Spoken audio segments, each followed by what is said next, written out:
oil, rice, and other food items have doubled in Mali. Fatoumata Traoré, a shopkeeper in Bamako, blames not her government for the economic crisis, but the UN peacekeeping force known as MINUSMA. She says the deteriorating security situation is disrupting supply chains.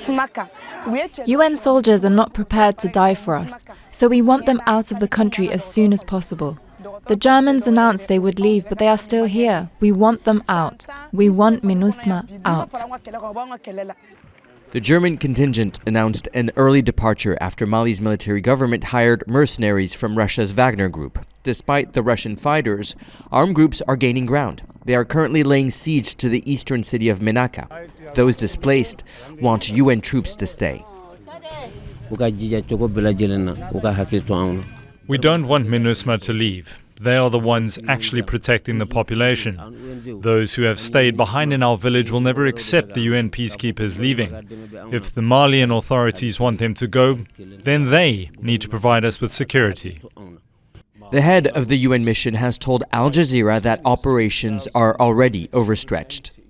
The level of violence against civilians is extremely high and is triggering huge displacements. So that could be replicated elsewhere in Mali and take a completely different scope. Fighters based in Mali are launching attacks in Niger, Burkina Faso, Ivory Coast, Ghana, and Togo. Mali's neighbors, such as Senegal, say the departure of UN peacekeepers would make them vulnerable to attacks from armed groups linked to ISIL and Al-Qaeda and create instability in the region.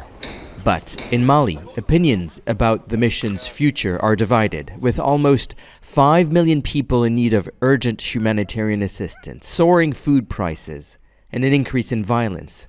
Malians say something needs to change. Nicolas, Haque, Al Jazeera, Dakar.